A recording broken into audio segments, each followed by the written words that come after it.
Hello everyone and welcome back to another episode of the Propulsion Swimming Podcast. I'm your host Scott, and back with me as always is my good friend Dan, and slight apologies as we start this week's episode. I'm not underwater. I've just got one of those colds that spreads around during winter, but we're soldiering on this week's episode, and on this week's episode we are digging back into club swimming and coaches as we are speaking to two coaches that lead the way for Bournemouth Collegiate School. Yeah, I feel like we haven't spoken to a coach on the podcast for quite a while, actually. It's about time we did. And believe it or not, we've got two on. I think this might be the first time we've got two people on speaking at the same time, which is a first for us. But Sam and James are fantastic coaches, coaching down in Bournemouth, like Scott was saying, and have been down there for a good number of years as well. So we're going to be talking about their journey and the setup that they have at the collegiate school down there. Yeah, so let's jump straight into this week's episode of the Propulsion Swimming Podcast. Okay, so please welcome onto the podcast this week Sam Woodward and James McRea from Bournemouth Collegiate School to tell us more about the programme, the setup, and their own coaching journeys on this week's episode of the podcast. So, guys, I think the best place to start is what's the journey been from the school swimming programme perspective? Like, how was it first formed and where did it come about? Should I kick that one off? Yeah, back in 2010, the school was originally a girls' school, Woodward College, and then was bought by new ownership, made it co-ed, and with a swimming pool on site, they kind of looked at that opportunity of expanding a swim program. And kind of long story cut short, initially it was a program with Seagulls, which is a local club based down in Christchurch, and they brought in, and Adam Parfitt was coaching there at the time, and put a proposal to get to the school, with Zoe Baker coming in, obviously 50 metre breaststroke world record holder, to kind of set up and establish a swim program here, kind of joint with Seagulls.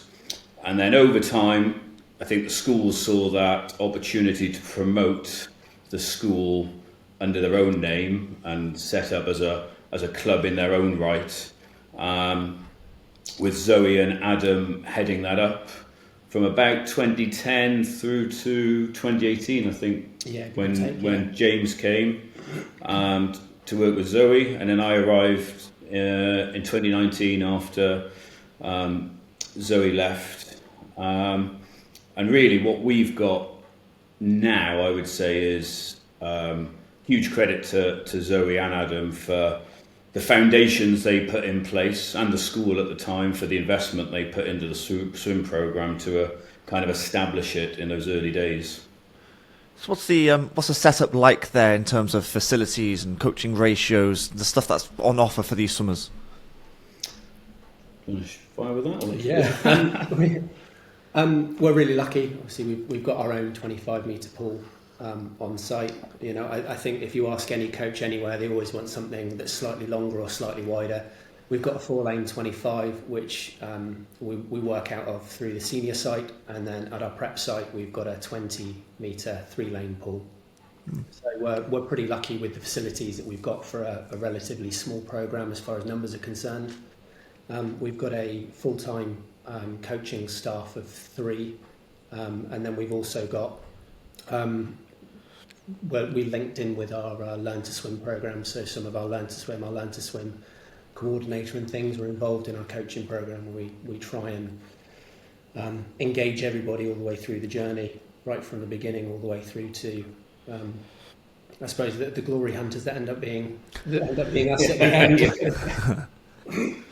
I mean, you say it's quite a small setup, so when people think private swimming schools, you jump to the big names at the top of your mind and the huge resources that they have available to them. So do you guys actually have to compete with that type of setup when you're trying to attract parents and students in? On what is it that makes you guys stand out, essentially, for perspective? Yeah, I think when I came in, as I said, what they'd established early days definitely worked as a program, and what I saw was the selling points at BCS was that kind of quality over quantity, and really, you know, you see the big juggernauts of kind of private school swimming, and what does make us different. And I think having less swimmers in the water to give them more time and attention and allow our relationships with those swimmers so we can really kind of build those relationships to allow the individual to achieve their goals.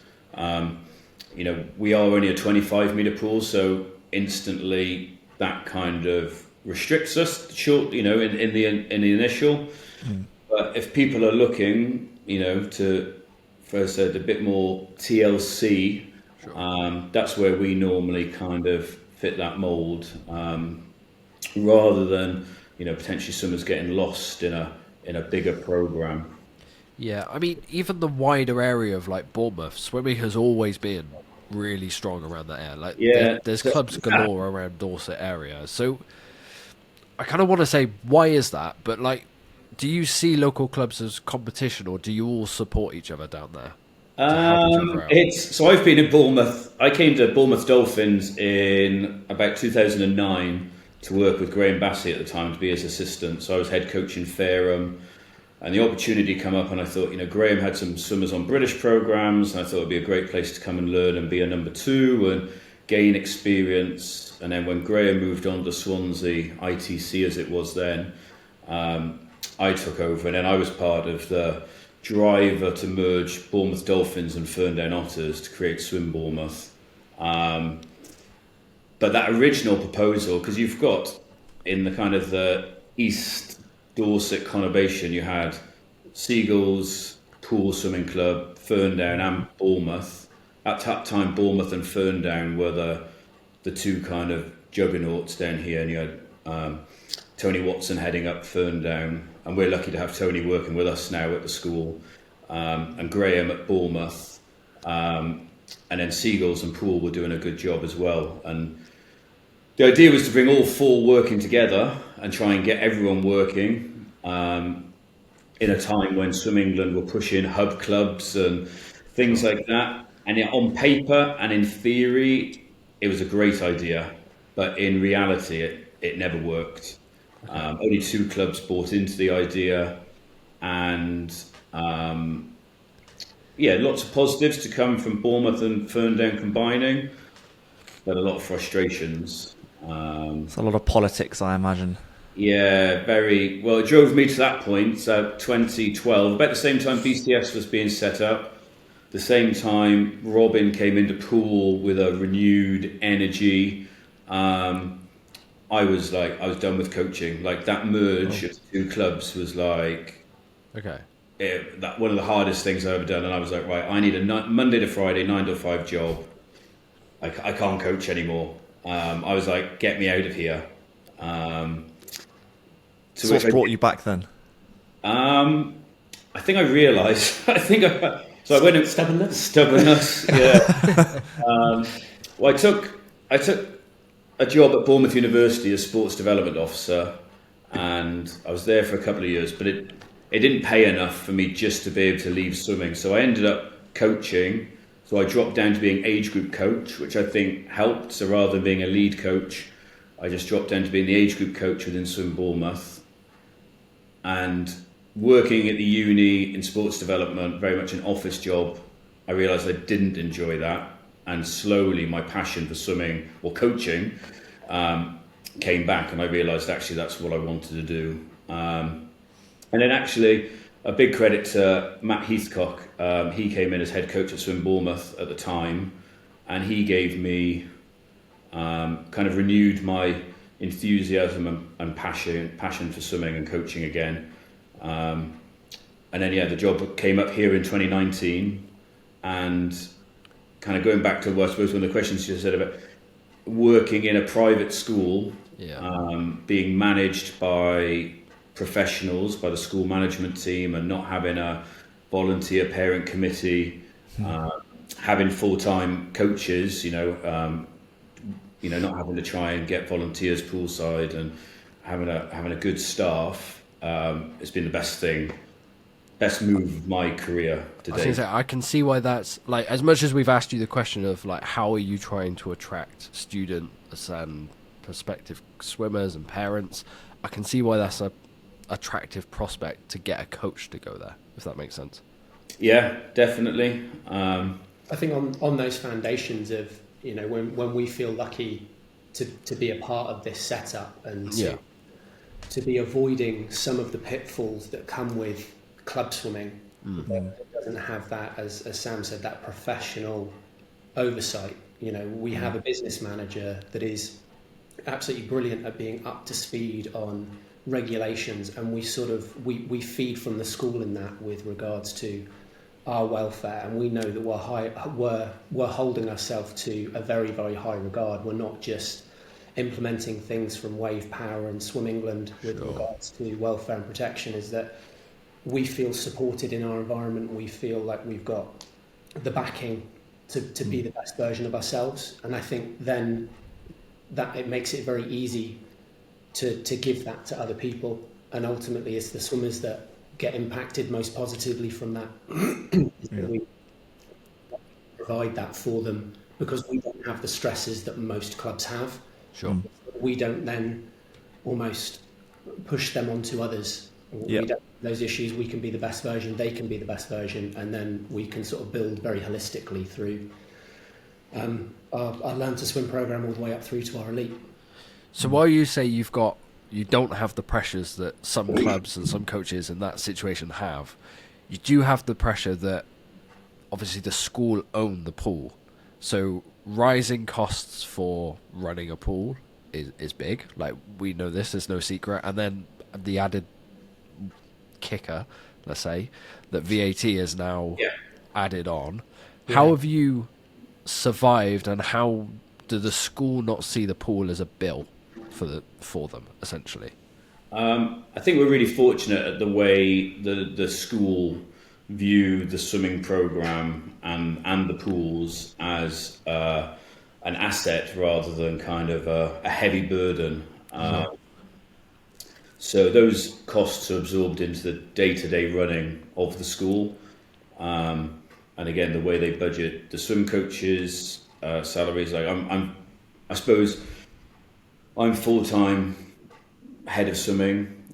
James is a full-time age group performance coach with me, but has boarding hours as well. Tony, who looks after our younger ones now while kind of mentoring and looking after us, also teaches. So kind of that makes everything look and shares the cost around.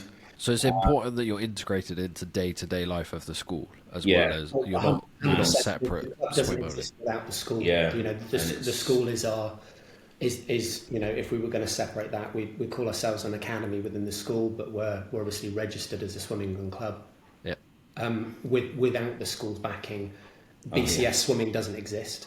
Sure. I think that I'd like to think that as a team, you know, when you're in schools, when parents are looking at prospective schools, they tend to be looking down that value added. You know, if your son, your daughter is going to be, you know, getting Bs, what can the school give to add value? How can they get above that B? And I think for us, our value added that we bring to the school is, I think, quite significant. We feel as a team it's quite significant. We feel supported by principal, head of school, business manager, you know, our senior leadership team. I think, you know, we provide that value added, and therefore it doesn't, not that we get told whether it would be or not, but it doesn't feel like we're a burden. We provide far more than I think we take. And you know, having to learn to swim is huge, because that brings in obviously a lot of money for every pupil that comes to school, but we're open to external members as well. So the club element is, you know, is built, and the program's built around pupils, but we are open to external swimmers, which is, you know, wonderful, because that's an additional income that comes in. It boosts us with the quality of swimmers that we can have, and then also, you know, like Leo, who won gold at the Paralympics in the summer, we can still cater for him as an athlete in our program, even though he's not at the school. Sure. So we'll get to him. Yeah. Personally, for you both, then, what you judged on for success? Is it results, or is it building the human, let's say, the child into the next? Yeah. I think, well, again, going back from the school, there's no pressure for results, which is really nice. So it's not like right, you need 10 national swimmers this year, or there's no. I think we do a good job within our coaching team of actually being that driver. We are the ones. The school's sort of going, are they happy at this? And we're going, yeah, but we want to do this. Yes. There's always that drive, but we're very, very privileged, I think, to have that come from an intrinsic from our coaching team, where we are incredibly driven to do that. But that comes with the outline of, are we looking at the swimmer first? And, whether they're an external or a pupil, what value are they getting from us? What support are they getting from us? We're making sure that they're okay. And then when we have those sort of boundaries put into place, what can we do to help push that on? And it's that age old. It is swimmer focused. Our club, our team, it's always about the swimmer, but it is coach driven. It is that, it is our place. And as we need to push that ex-swimmers from Tony back in, whenever he was swimming, setting national records on 200 backstroke. Keep my quiet and say it wasn't 1800 and something. Yeah. James, we're all competitive swimmers. I always think I knew I was going to coach at a higher standard and be a better coach than I was a swimmer. But we push ourselves as a team. And, like we've got Tony's daughter, Zoe, who I actually coached in the Ferndown Bournemouth period. She's part of our coaching team now as well. And she brings that as well, because she's a competitive person. So we are able to challenge ourselves and kind of push our own standards. But like James said, always with that, the swimmer and what is the best for the swimmer is always at the forefront. So success then is judged by yourselves, if that makes sense. Yeah. We just push ourselves. We keep track of. I think we do a pretty good job of just being honest. I think in those conversations that I'm not judging anybody on their any coach and their performance. If I turn around and say I don't agree with this, I'm just voicing my opinion. And I think all of us do that quite well, is to say, why are you doing that? Why now? Why does it look like this? Why is that session here? What about doing this with that swimmer? And it all comes from a good place.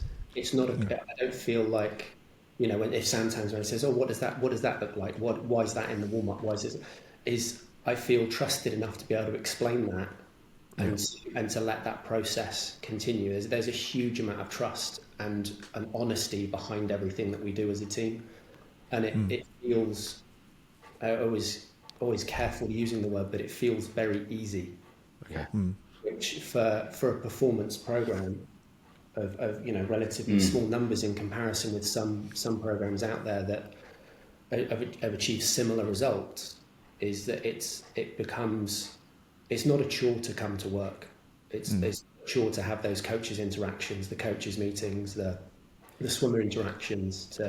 And if we've got each other's backs as a coaching team, it means that we're a unified front when it comes to parental information. Nothing gets sort of misinterpreted or cross-referenced. Is that we're all singing off the same page of the same hymn book, and it does make a big difference in implementing the vision that we have for the team.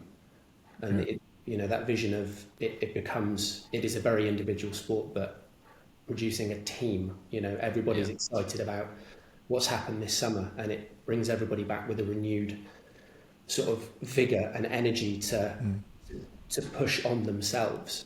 Is that everybody feels responsible within the team for that level of success, and everybody feels like that could be them given the opportunities and taking the opportunities. So do you think in the current climate with VAT and things like that, is it possible for a school to start fresh and launch a swim program like your school did X number of years ago? I'm not an accountant, I'm a swimmer coach. This is like a broader... This is a broader question me and Dan asked. Like, we asked each other beforehand and we said, look, the current climate of swimming, what does swimming in this country actually look like? Like, how is it moving forwards? It's not getting... And is it moving forwards? The pressures, I think, that come from... the financial pressures are out there, and when they're coming from, whether that's a financial pressure right at the top of that from UK sport into governing bodies, and it's not necessarily just swimming. Everybody's feeling the pinch. Yeah, everybody's concerned every 4 years about their funding options. How do they make that? How do they make that work? Is it enough? Do they have enough staff? Do they have enough athletes? You know, are they getting enough athletes from that grassroots system? Who wants to do that sport? Is it viable that it becomes a career opportunity? And swimming's always been low down that list. You know, unless you're one of maybe a handful, you know, 2 handfuls of people on the planet, you're not really going to be making a lot of money out of swimming. And even in the American collegiate system, you know, they're making more headway, I think, than the rest of the world in supporting athletes financially. Yeah. But swimming's, I think, finding life tough. I don't think the VAT has helped. It's definitely not. That's been our biggest challenge, I say, as a school. I'd say pre-VAT as a school, I think I would have said swimming in this country would have gone down a private school route more and more. I think you would have seen more clubs pop up out of schools. Okay. I think the VAT has potentially affected that. You know, it's definitely disrupted it. Yeah, we've had to work really hard with our business manager to kind of look at that, and you know, the fees have been passed on to the pupils in terms of the swimming side of things. We've been really lucky in the fact that it's not the full 20. Yeah, you know, the school has, and you know that's not just BCS. That's all schools. You know, they are doing an exceptionally tough job in exceptionally tough circumstances to make sure that all of their schools have that opportunity. We're very lucky to be a part of that and feel financially backed. We don't turn up to work and feel those pressures. The finances, for want of a nicer way of putting it, is just not our problem. You know, we are removed from that, and I think rightly so. Is that it is our job to turn up to work and concentrating on going down a pool, turning around and coming back in the pool over and over again, and how we do that and what that looks like as a support network. The fact that we don't have to worry financially until we get told, you know, proverbial get told that. That's where I turn around and say, I'm the little one. I what I've learned, I like the team, and we're a team of coaches until there's a decision to be made. And it's, Sam, you're the head coach.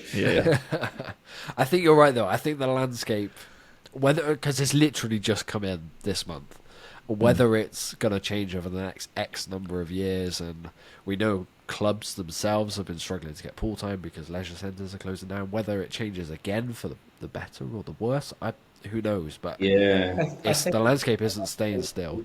No. I think that we move into a phase as swimming where we have a little bit more ownership over our base routes. Yeah. And I think since those sort of triangle contracts with most leisure facilities, you know, you've got the builders, the councils, and the operators trying to sort of fight over that money of those contracts. I think that has made life very difficult because you've got the leisure facilities taking quite a big chunk and demanding quite a lot more for higher fees. It's something that we don't personally have to worry about, but the world of swimming, specifically in the UK, I think is going to get smaller. You know, when we look at what that forecast looks like with the added stress of what VAT is doing to private institutions that do have the facilities, they're not finding life easy. You know, not every private school is, you know, has helicopters flying in every day.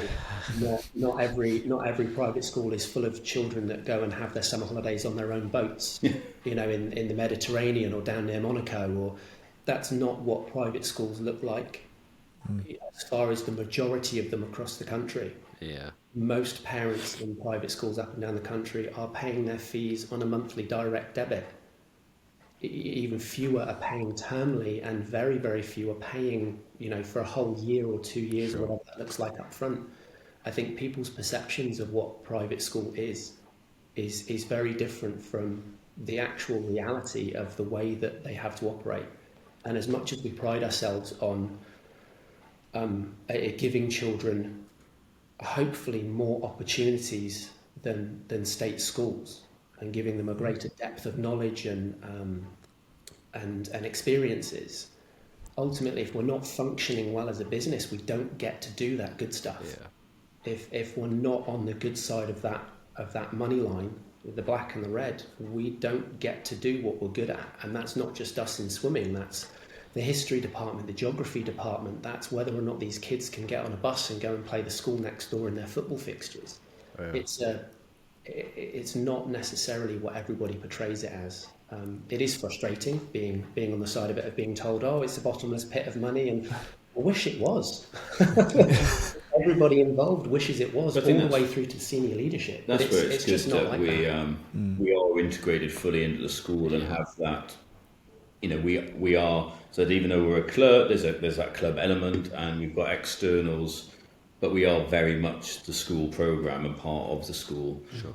So we don't have to worry about our outgoings for pool hire, and directly reference that to how many swimmers we've got, and make up those balance spreadsheets. Yeah. It is our pool. We get first pick of the pool time. The balance sheet is something that we don't have anything to do with. Okay.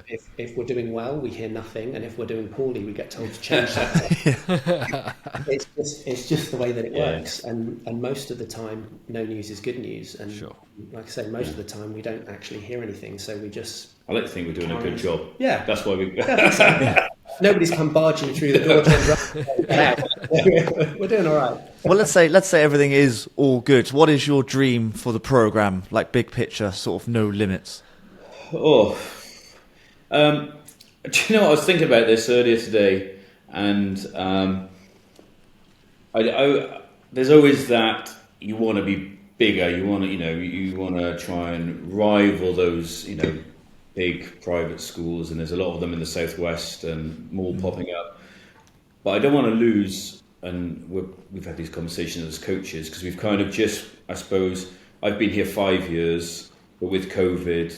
Kind of finished our first 4-year kind of idea of what I wanted, and that was just kind of getting us back to a level playing field, everything kind of smooth and happy, and a nice program, and starting to produce swimmers after that natural changeover in coaching staff.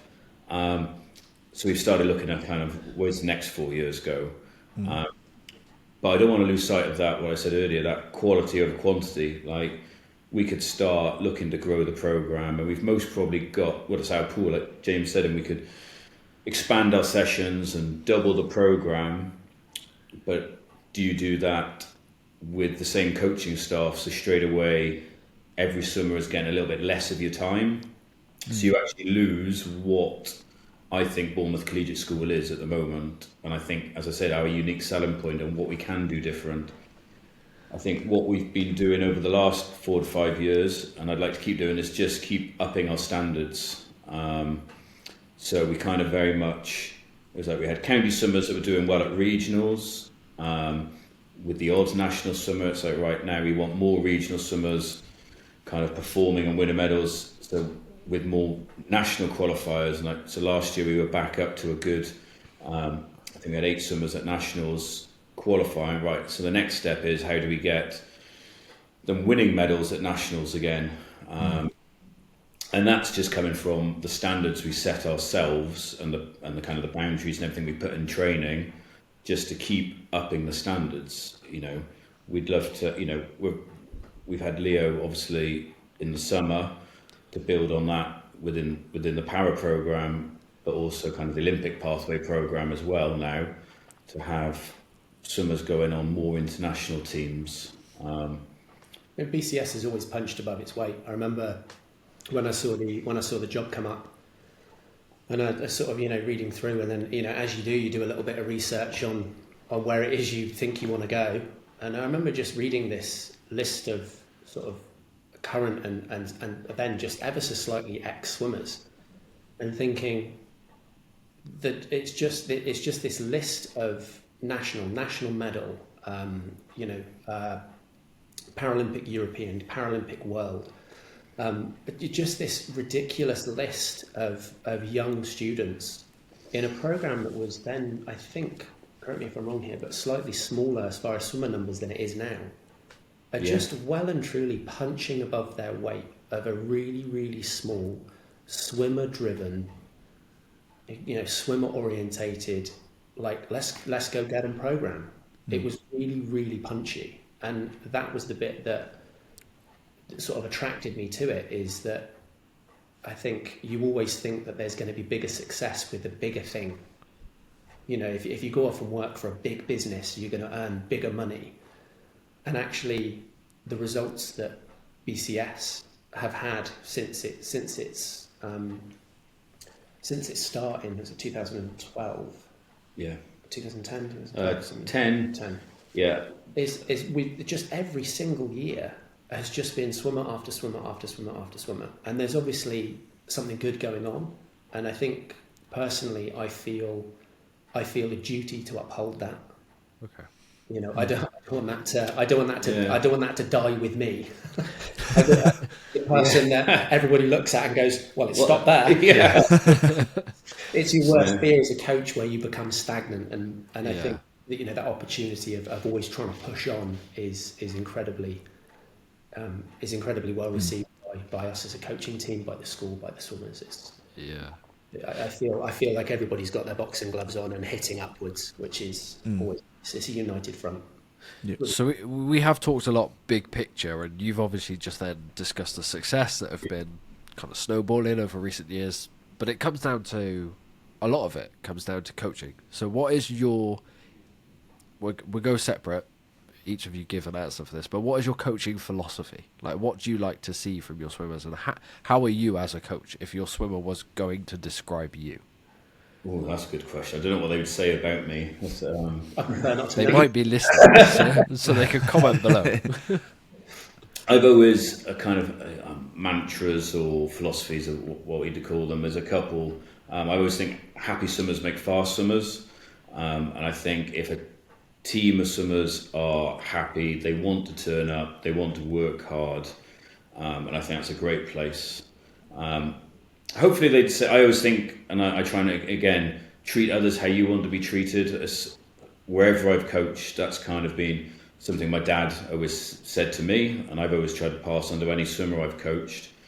And that kind of respect and trust across the board, and that comes with kind of being firm but fair. Hopefully they all think, they know where the line is, but as I said, we have fun in our journey to swimming fast. I think that's kind of the three things. I think still now when I do the kind of the start season, end of season presentations to the swimmers, and all that, I think those three things are still my little things on my PowerPoint. I think, maybe I should change them, but I think they're the kind of pillars that kind of support my coaching.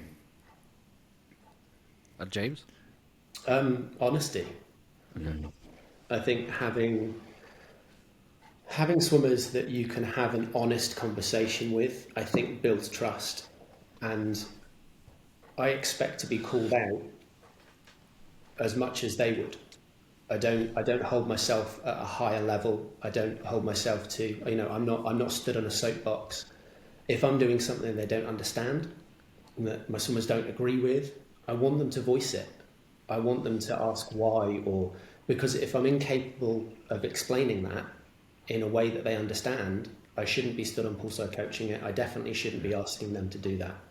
Okay. I think a really important question, and I've learned this through my interactions over the years with Leo, and being very privileged to work with him since he was about 15, is it a question of you can't do it, or is it a question of you can't do it yet? And I think for a generation of children now that we're trying to push forward, that have been through COVID, there's been a huge amount of restriction in a huge growth period of their life, and to realise that what they actually think of themselves isn't necessarily true. They just haven't had the opportunity yet to try and push those boundaries, to try and push that performance, to try and push their own personal philosophies, their levels of effort. And I don't think I don't think that there's ever not a need to have honesty. I think it should be front and centre, especially when dealing with kids. If they don't think I'm doing a good job, I want them to call me out. When I'm having a day where, you know, we're human, we're not robots. When we're having a day and I'm not feeling 100% of myself, and I'm, you know, it's early in the morning or it's in the evening, I'm thinking, oh God, I just got to get through this session. Like, I want to communicate that to my swimmers, and I want there to be a level of trust in that honesty where they don't take advantage. I don't become a supply teacher where all of a sudden they realise that I'm not maybe carrying the energy that I should have in that session, and they don't immediately start playing on it. It's an honest discussion. We go back to the drawing board. We have a quieter conversation about what this session looks like, what I need from them, what they need from me, and likewise when they're in that same scenario, I need them to be able to say, "I'm not feeling it today. Sure. We need, you know, can I do this again? Can we do this session, but maybe tomorrow, maybe the next day? Can we do it after the weekend? Can we do it after a rest? Can we?" And it's that level of honesty just provides that huge level of trust. Yeah. When my swimmers say they can't do something, I believe them. But it's that conversation of, what does it look like to do this? What does it look like to achieve it? It's not just a case of, well, you can't do it, so we're not going to bother, and sort of and throw it away. It's got to be grounded in a positive outcome. And I think for the most part, I think those interactions always provide a positive outcome. And with those honest conversations with parents that help as well. Yeah, 100%. You know, we're always honest and upfront and clear with our communication about what our goals are, isn't it? And I think the parents appreciate that as well. So then they're in, you know, they're on board with us. You can never predict, you know, any athlete's journey, let alone swimming. Swimming's incredibly tough. You can, you know, where we look at, you know, going back all these years when we had 11, 12-year-olds at nationals, very few of them made it to junior high level, and then even less made it to senior high level. And that's, I think those statistics are becoming slightly more favourable, but we can't predict the, you know, a young swimmer's path. But what we can do is say to them, well, the more effort you put in, the more you try, the luckier you might be. And that's I think rooted in that conversation with parents, is when parents get excited and they start, you know, you have a county medalist that goes into a regional medalist and then qualifies for the nationals, and they immediately think that and that success curve is going to keep on going. Yeah. And eventually that success curve drops off a little bit. Eventually it looks more like a plateau, and it's then when I think that we, for want of a better phrase, earn our money as coaches, is that most of the time, most of the messages that come from most coaches are very similar. The voice that gives that is, I think, sometimes quite different, and it's about gelling who you gel with, and, you know, I like that voice, I don't like that voice, I like being coached by them, I don't like being coached by them. But we're all trying to achieve pretty much the same thing in a framework that actually, when we break it down, looks very similar. Our programme at BCS is probably not vastly different to any other programme in the country with regards to pool time, what we're expecting from our athletes and our swimmers. And I think what separates it is the voice that you have in trying to give that information, to portray the fact that you care. It's not just a job, it's not just a paycheck, it's not so we can just pay our mortgages. It is rooted on a very deep level of a very sincere level of care. We want to help those swimmers achieve. What their achievement looks like on their scale is up to them. That's totally and utterly intrinsic. We're coaches and we're not bullies. It's not our job to turn around and say, right, you are going to be a whatever level swimmer. Let's go. It has to be built from them. It has to be, we have to feed off of their drive. Yeah, that's something I've definitely, I think, coming here and working with Tony, I think as a young coach when I was at Faro, and I was reflecting on this the other day, and even in my early days at Bournemouth Dolphins, you know, you're trying to make that swimmer, and you're putting all the pressure on yourself. And if a swimmer doesn't perform, I used to go home and I was like, right, what have I done wrong? What have I done wrong in my program? And I think working with Tony has made me, well, the program is there, the program is good, you're a good coach, you're doing X, Y, and Z right. It's got to come from the athlete first of all, those intrinsic values that James was saying. And that's helped, I think, me be a better coach and kind of be like, well, it's, I still have those, because I'm always self-reviewing, and even, tonight I'll go home and be like, oh, what could I have done better within that session? Yeah. But ultimately, the swimmer needs to bring that energy to the session, and that's where that team kind of snowballs, produce success. So with the power of hindsight then, is there anything that you would change over the time you've been with Bournemouth?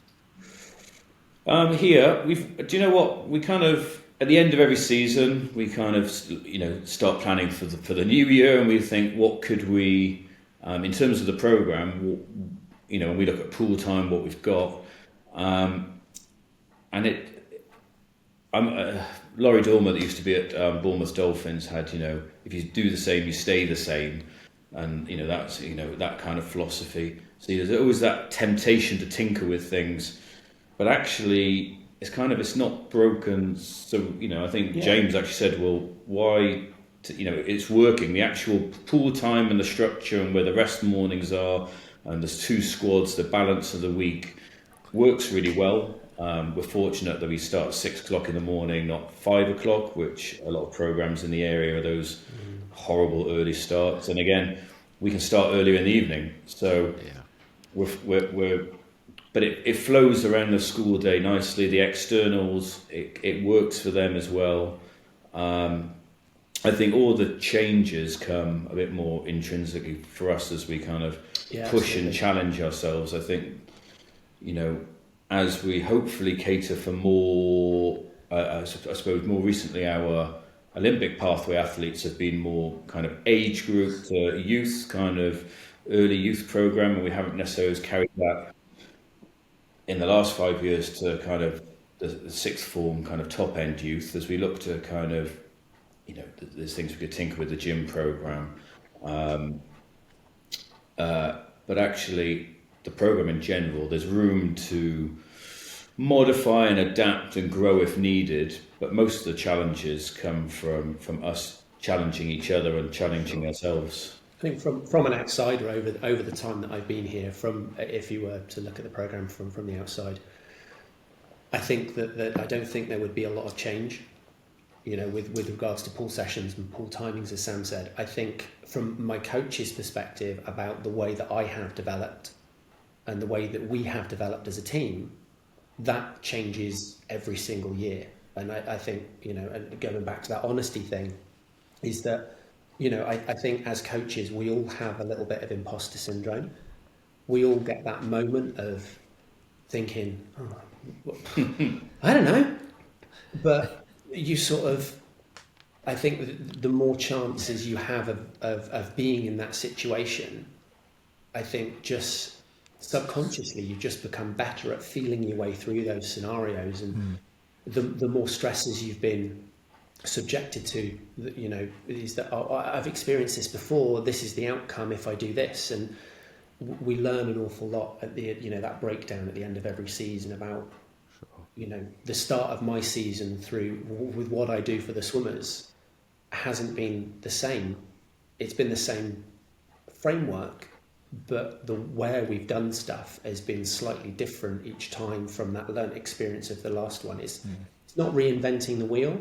It's just giving it a bit of a spit and polish and just making it a bit neater and learning from these lulls and lows and highs through the course of the season, and trying to make that journey in a swim season that only seems to be ever getting longer. I don't ever remember as a swimmer swimming for 11 months of the year. I don't know whether I was just lazy. I don't know whether I got to June and was like, nah, I'm done. But it's just such a long time. Yeah. It's incredibly short for those athletes that only experience counties. Sure. Because we start in our season, back end of August, and then by mid-February they're done. Yeah.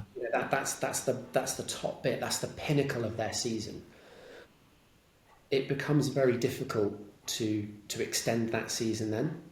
And so we try and take the emphasis away from counties, I think, and we try and, put it on that progress through the year, rather than be an external factor of whether you're valued or not, or whether you think your performance is valuable. Is that we look at a journey, we look at a process through the course of the year, but that it then goes on and on and on and on, and then we're expecting these swimmers to have a 3-week break before they're back into pre-season, and then let's go again. Well, and coaches as well. We don't do that at work as adults. We don't work with 3 weeks, 3 weeks off a year. We have our weekends, we have our downtime, we have they're children, they're not robots, and I think going back and re-evaluating that every year of making that journey smooth, I think, as smooth as we can, as we can. Yeah, and that's another benefit of the smaller program. We can get our message out to the members easier because there's less people to communicate to. We are more available and hands-on with our parents to answer questions and queries. But we try, we're fortunate that there's no Arena League pressures, so that straight away your three Saturday nights in the season are clear. So we're at home. Yeah. I'm going to disagree with that slightly. I'm not, just because I love Arena League.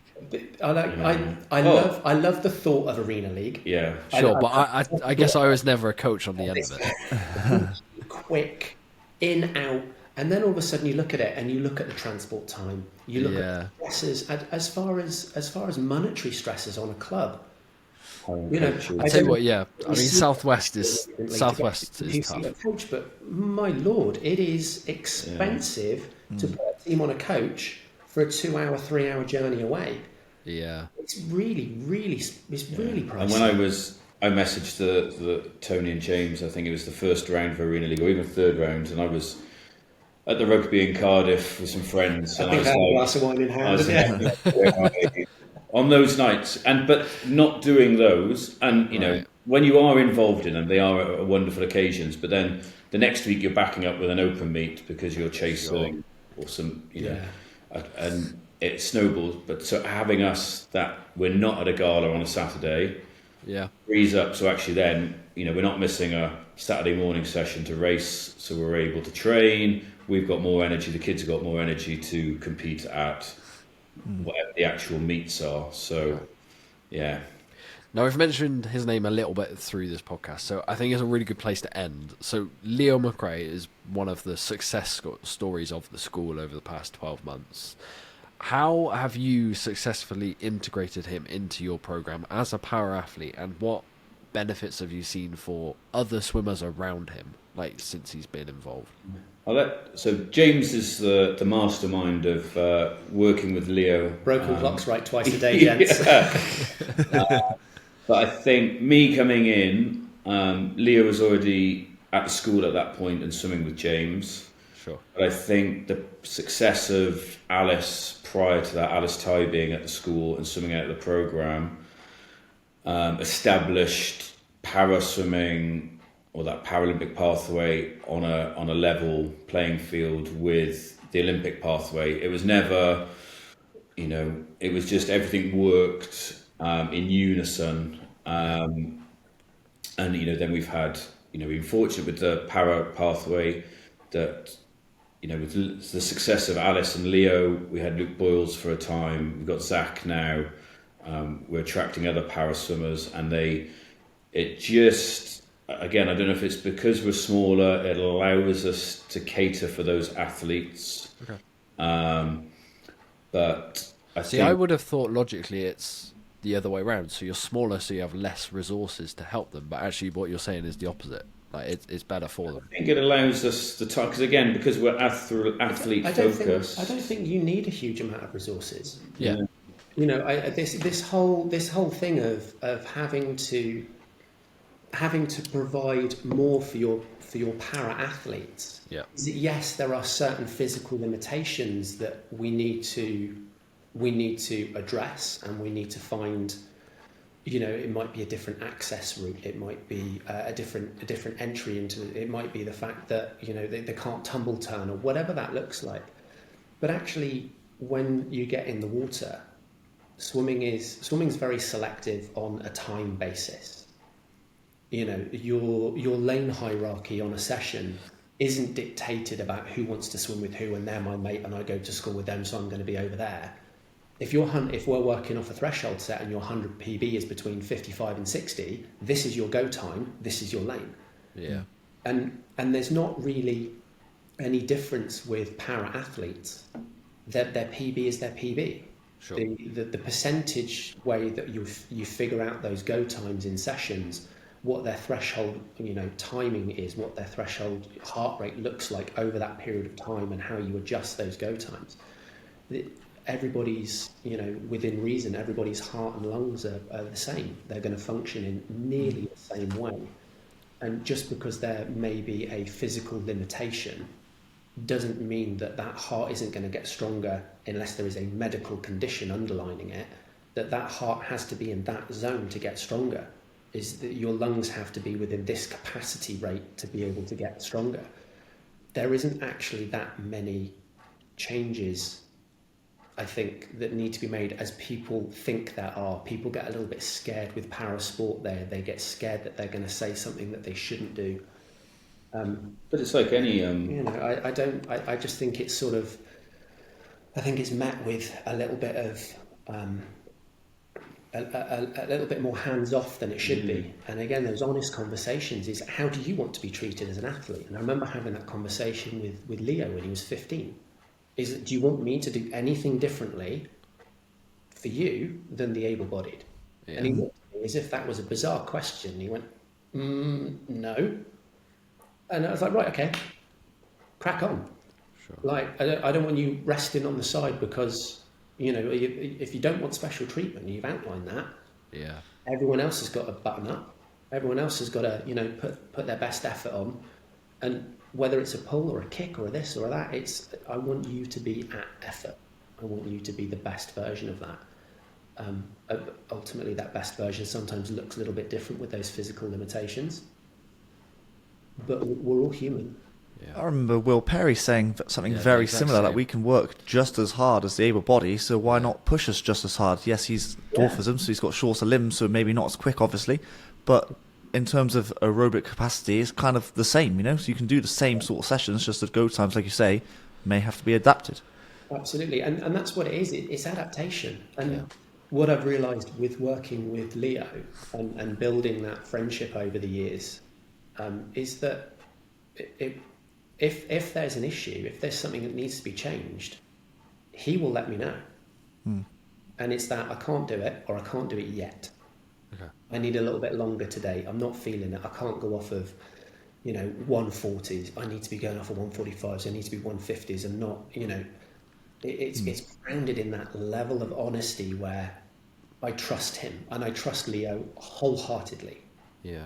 And so that's a very privileged position to be in as a coach. I was going to say that his whole success then, it sounds like it's come from your core principles that we've spoken about, like how you coach, how you run the program. It's nothing, I don't mean this disrespectfully, it's nothing special that you're doing with him, it's what you're doing in general. There's a lot of, I think my brain for swimming has always been better than my brawn for swimming. There is an awful lot of nerdiness that I do as a coach, and Sam's laughing. He's like, he's agreeing there. As if to say, like, you lost me ages ago, and I'm referring it back to causation, correlation bits of of this sort of stuff, and it's so far away from swimming. But in my mind, it's really annoyingly it normally makes sense as well. See where he's going with this, and you're like, I've got you there. But I feel that's my responsibility as a coach. Leo has enough to stress about leading up to major games. It is my job to deal with all of that stuff in the background, to translate that into a meaningful understanding, sort of into something that is meaningful and understandable for him. Yep. And then it's about how that can be applied. Sure. So it's not my job to explain to Leo the foundations of why this is. It's my job to get him to do something, to feel like it's got better, either technically, physically, we're trying to get rid of. Leo has enough stresses with his dwarfism. We don't need to overstress that. What we need to do is find a way which we can do it, which makes life easier. And sometimes that looks a little bit differently. You know, that looks different. We went through, again, going back to that nerdiness, I looked into that Paralympic cycle, Leo's breathing rates. And for Leo being of short stature, it has a huge impact when he lifts his head to breathe as to the amount of force and friction that's on his body as his hips drop. He doesn't have that flexibility in his spine to sit in the water with high hips and then to get his head out. His head and hips are going to act like a seesaw. How do we minimize that? Well, we breathe less. And, you know, anybody that's ever been in a competitive environment is going to have a coach screaming at them, going, get your heads down, heads down, last 5, danger zone, go, go, go. Like, no breathing off the turns, this, that, and the other. But for Leo, that looks very, very different. So we came up with a strategy that enabled him to operate at a very particular heart rate through that 100 breaststroke. And when his heart rate was low, I asked him to breathe less. Okay. So he would be having 3 or 4 strokes, and we broke it down into 25s. When you hit the halfway marker, then I want you breathing every 2 or 3, depending on what you're feeling like. Off the turn, we need to be breathing every 2 or 3. And then in that last 25, I want you to breathe as little as possible, because getting that energy exchange from having that open access to oxygen is going to be more detrimental to his final time than just keeping his head down and muscle fatigue kicking in. And, you know, I remember being sat in the audience with my other half, and I said to her, you know, Leo walked out, and I sat there and I muttered to her, and I said, oh my God, he's going to win this. And she looked at me as if to say, I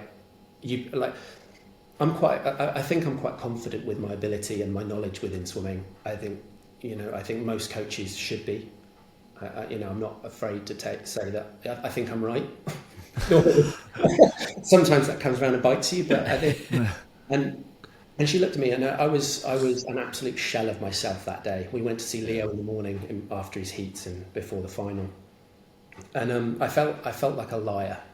I had to go in, and I couldn't project to him my level of nerves. Okay. So I went in, and we're talking about the race and this, that, and the other, and then we sort of left that, and he came out and he looked confident. I thought, he's going to win this. And I said to Joe, if he goes sub 40 on the first 50, he's going to win it. And he turned in a 39, I can't remember the time, 39 something or other. And I looked at Joe, and she looked at me, and I felt myself going white. I couldn't, I was like, oh God, please don't be wrong, please don't be wrong. And it's absolute perfection. I think it's the first time, and speaking with Leo as well, it's the first time that I've never given post-race feedback. Yeah. We've sort of gone, it couldn't have gone any better. We've done everything we set out to. I don't think we need to talk about it. We'll just watch it every now and again and look at the medal. It's a really cool process. Brilliant watching on the TV, back at home, was that the commentators didn't kind of, because he'd gone in and, I knew James's plans where we talked about, and he was kind of under the radar, and that was all part of the master plan. Even down to, so if you go back and watch his heats, where Leo finishes, you'll see him and he'll look annoyed. He'll slap the water and all, like as if it didn't go to plan. That was the plan. That was not putting everything into that swim, like down to that level of let's be an underdog. Because we know, in training, Leo was going off the blocks on 50s and he was on world record pace. Like, we know we're good. Yeah. And he was on world record pace, working 50s off for 3 minutes, 4, 5, 6 of them in a row. He was on world record pace. I remember being on poolside with Sam. And I was like, I can't repeat what I was saying, but I was very excited. I'd walk in and, as the session changeover, so I'd come in with my group and they'd be doing sets, and I would just hear the times being called out. And again, you don't want to get excited because you want to keep everything calm and be professional. And I was like, I just heard right? And then we would just kind of give each other a little nod, like, And then we knew Yeah. that we could go in, and as long as Sam sort of alluded to it earlier on, a happy Leo is a fast Leo, and I've used that from day one with Leo McRea. He is the archetypal, really annoying swimmer. That if you keep Leo happy, Leo will go and win stuff. He doesn't hate training. I think that's the wrong word. He likes training less than he loves winning. Yeah. Okay. I can understand that. Just the win, and that win could be a PB. That win could be a medal. Whatever the scenario is. We didn't go to the Paralympics with a time in mind. That wasn't our conversation. Our conversation was to race people next to you. Sure. And if you see their hips, work harder. If they see your hips, work harder. Like, go into it. It is nothing more. Let's break it down to its simplest components. It is a race. Touch the wall first. Life's great. Go back to that, watching it, because I knew all this and the plan, and I was like, and you start dating yourself, because commentators weren't talking about him even when he was like 15 metres in the lead or whatever it was. And I was like, in my head, I was like, he's won it. But my wife's next to me going, is he going to... And I was like, they're going to come back. But I was like, no. But it was great to watch. Yeah. It was all a bit of a blur for me, I have to admit. It was all... It was. Seeing this man dash through the crowd, I was like, how did he get there? Yeah. Well, a massive congratulations to you both on that, and Leo, obviously. It's been really great talking to you this evening, run through and learn a little bit more about BCS. Thank you for reaching out to us, because we really do like to learn more about the programs, especially the programs that don't really get talked about, and you guys could easily get swallowed amongst the big private school boys. We do usually finish with some quick fire questions. We have a coach's edition. So what we'd say is Sam go first and then James after. So what is your favourite stroke to coach? Oh, breaststroke. Can't swim it myself, but breaststroke to coach. Tony's going to disown you. Yeah. Through a technical aspect, probably freestyle. Okay. Who's your swimming idol? Michael Klim growing up. And actually, when I lived in Canberra for a little bit, and knowing that he was from Canberra, I was always hunting for him when I was there. But yeah, I was a bit of a fly swimmer in my day, so I loved him. Suki Brownston. It's a good one. Yeah. She was one of the first sort of major level swimmers that I met, and I just remember her being just the best person. She was so lovely and so welcoming and so free with information and help and guidance, and it was just a really positive first experience of when you're a little kid of that person. It was 100% her. She was just fantastic. What's your proudest moment in swimming been so far? Actually, I think being nominated, well, this summer as a whole, Leo's success, we had a really good, it was just a combination of a lot of things in the summer of 24. So nominated for Southwest Club of the Year, going to Swimming England National Awards, nominated for Club of the Year, Leo's success. 2 British records for Zach. Zach. 2 British records for Zach in, I think it was just a year where I was able to reflect and think, and you don't often do it as a coach. Actually go, we're doing an all right job. And we talk about imposter syndrome, you normally think that, but this year I was actually like, well, we're doing all right. Nice. Mine's Leo. Yeah. I thought so. Let's give it, yeah. What's the hardest set you've given out? Ooh. I don't know if it's it's hard and fun. So I call it the Cardiff Killer. I actually rebranded it. I did steal it, a bit of plagiarism. It was a set that my wife used to do at Bournemouth Dolphins, which I think was called the Grimsby Killer. Okay. And they would split, and it still is now. So you split your swimmers across the pool into effectively teams of equal ability, and it's 1625s fly, 400 front crawl, 1625s fly, 300, 1625s 2, 16, and it's the first lane to finish win, kind of operating on a last in, first out. Oh, So wow. it's if you've got the right athletes in the pool with the right mindset, and you just can get them going, they just absolutely bounce off each other, and they, nice. My work tells me off because I rebranded it. That's a team set rather than an individual set. I quite like that. That's like probably it. the first we've heard. Oh, yeah. Or something like that.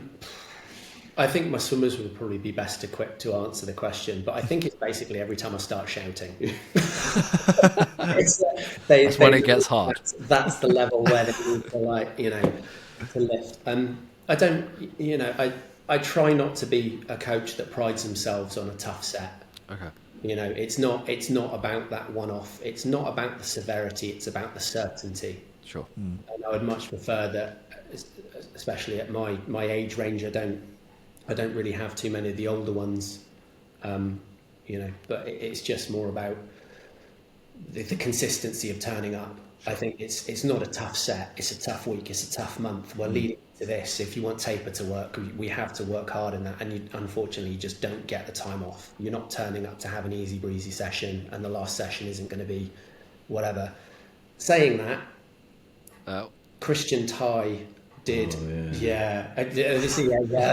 we go.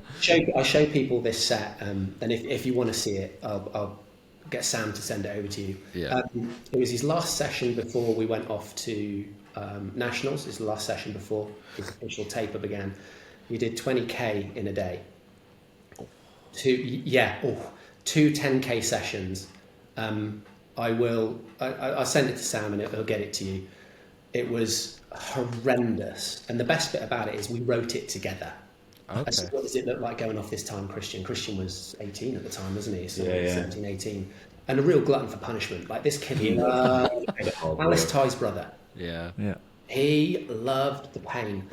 And then in amongst all that, he left the pool, and then he decided to go head over his handlebars on his bike, and he broke his collarbone, didn't go to nationals. Anyway. Oh, God. After that big set to mark taper, he then spent with a shattered collarbone. Oh man! Let's finish on a brighter note.